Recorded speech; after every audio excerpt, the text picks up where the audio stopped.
Good morning, Keith Tebow from FRCMedia. Thank you for joining us. It's a new year, and in some ways, we're beginning the second half of the school year here in the city of Fall River.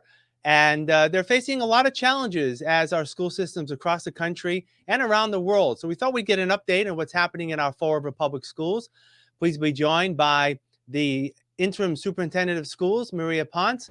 Maria, thank you for joining me, and Happy New Year. How are you? Oh, Happy New Year. Thank you for having me. So let me ask you, this week, we're recording this on Wednesday, January 5th. Schools are back in session. There was a lot of concern, obviously, in terms of the surge of COVID cases and how it's impacting the schools. What can you tell us about how things have been thus far this week? Well, certainly, I think that it's not a secret. It's everywhere. We're seeing cases go up, an increase in cases. We actually sent students home right before the break with, parents had the opportunity to pick up at-home kits, test kits. We also had a 4.5-hour session on Sunday for staff. DESE made available at-home kits for staff to test prior to returning, so that we could be assured that we would be able to open up our schools. It is definitely a challenge everywhere. We are feeling it. We do have some staff that are out, and we have students who are out also. I think everywhere you turn, there are people that are experiencing some form or sort of this virus. Our goal is to make sure that we continue to exercise safety in the best interest of our staff and students. Yeah. Have there been any schools that have need to, go remote at all this week? And is there a possibility that that'll happen? And I guess the second part of that is, what type of, baseline metrics do you need to see if you need to make that pivot to do some remote learning? Well, we haven't had to do that yet. Certainly, we are all hands on deck. Everybody is covering. We have administrators, teachers, support staff, central staff. Everybody is on alert and ready to cover where needed. I think that the metric we would use would be safety. If we are not able to open up a school safely because we don't have enough staff, then we would make that decision. I wouldn't say necessarily it would be a decision to go remote, because if staff is calling out because they are sick, then we're not going to say you're going to teach remotely. So we would have to make that determination if and when the time comes. As you know, right now, going remote is not an option. DESE has not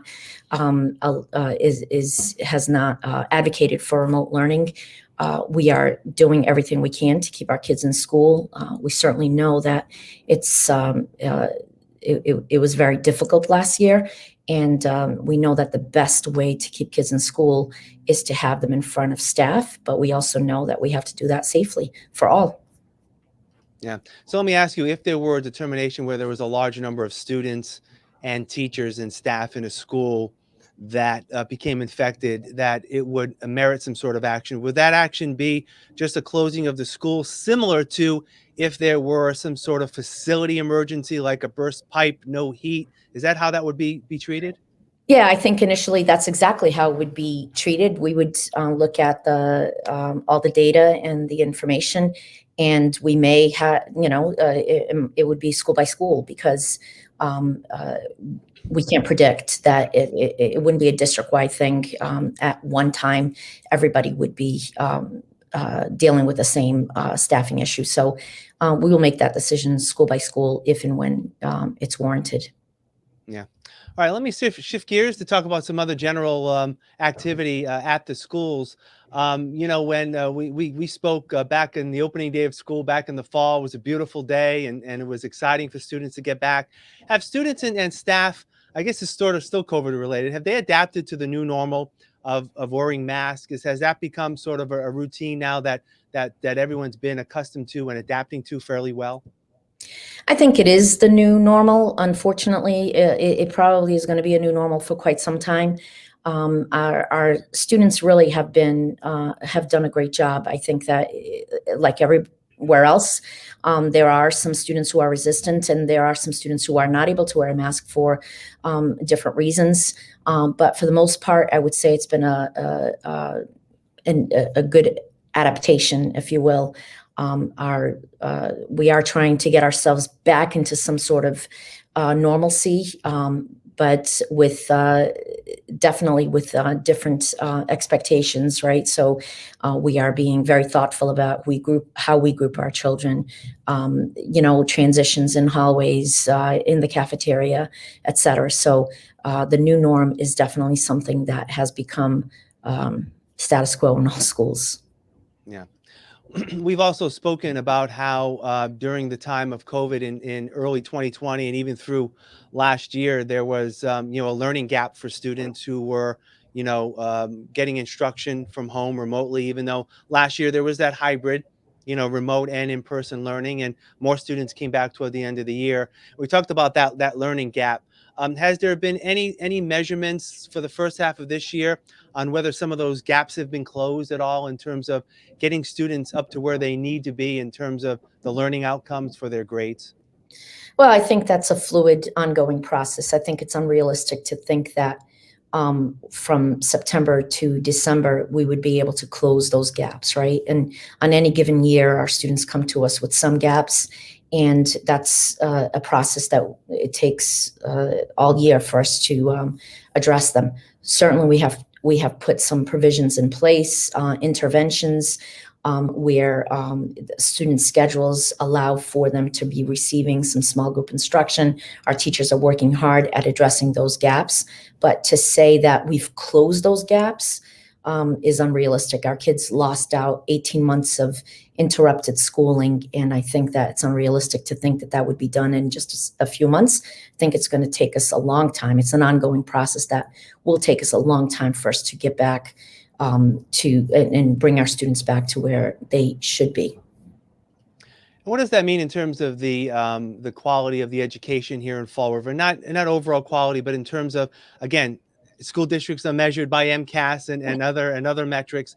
What does that mean, at least maybe for this year, if progress can be made, be it small this year in terms of those gaps? What does that mean in terms of making sure that students are getting what they need as they end this current academic year? Yeah, I will say that progress is made always, right? Our staff is working hard. What we have to do is we have to continue to work with students and staff to make sure that we are empowering our teachers and supporting them, giving them the resources that they need so that they can not only address student gaps, but are also teaching to grade level standards and accelerating students as needed. So it's a complex process, and it's something that any year we're an urban district. It's not a secret that many of our students struggle, and our teachers have to meet them where they are and give them the instruction, build them up with the skills that they need, as well as continue to support them as they make progress and meet grade level standards. So that's work that our teachers do every single day. Obviously, it's just that much harder because of all the interrupted schooling that they've incurred for the past 18 months. Yeah. You've been interim superintendent now for 6 months, starting on July 1st. How has that transition been for you? Obviously, you're a longtime educator in the system, over 30 years. How has that transition been for you thus far? And have there been some things, again, maybe COVID aside, I know it's difficult to ask this, but any things that you've learned, that you've picked up that has helped you over the first 6 months? Oh, I mean, it's been a very hectic 6 months, I will say. Right.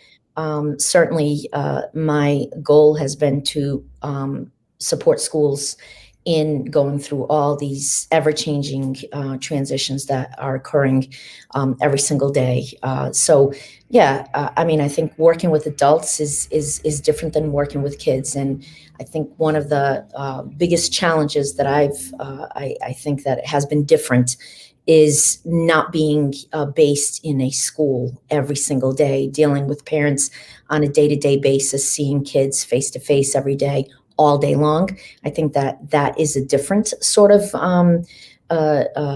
position to be in. I've always been, in the trenches with teachers and kids. So that's a shift. But certainly, I think that it's just broadens the net of the work that needs to be done. And I think it definitely has been a challenging 6 months because of everything that's happening around us. We have to make sure that not only are we dealing with, as you said, with COVID and what we're facing on a daily basis, but we also have to remember that we are in the business of teaching and learning, and we need to make sure that that is at the forefront of all that we do. Yeah. As we head forward into 2022, you'll be meeting with the new school committee very soon. 3 new members were inaugurated just the other day. Have you had a chance to meet with them? And how's your outlook in terms of how you see working with the new school committee? I actually have been, I have met with all of them. I was at the inauguration, and believe it or not, it's the first time that I was actually able to physically participate. Even when I was the principal at Durfee, I would pop in because I was always working because it was during the day. So it was actually, it was an honor to be there and to actually see democracy at work. So I thought it was an awesome experience. I look forward to working with the new committee. I think that we have an opportunity. I think that the lieutenant governor used the word opportunity. We do. It's a new year. It's a new opportunity. I am grateful for those who I have served with and that have left. And I've served with them in different capacities. And I look forward to this new committee and us. We have an opportunity to set the tone for a collaborative committee where we really keep our, closing those achievement gaps and teaching and learning at the forefront.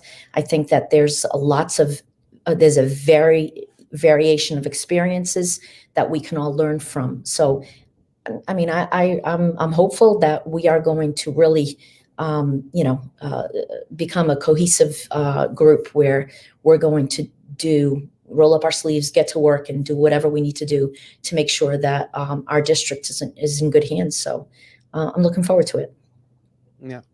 All right. Interim Superintendent Maria Pontes, Fall River Public Schools. As always, thank you for your time. Again, Happy New Year. And I'm sure we'll talk again soon. Thank you for joining. Thank you. Thank you so much. Happy New Year to everyone. Thank you. Take care. And thank you for joining us here on FRC Media. I'm Keith Tebow. Have a great rest of your day.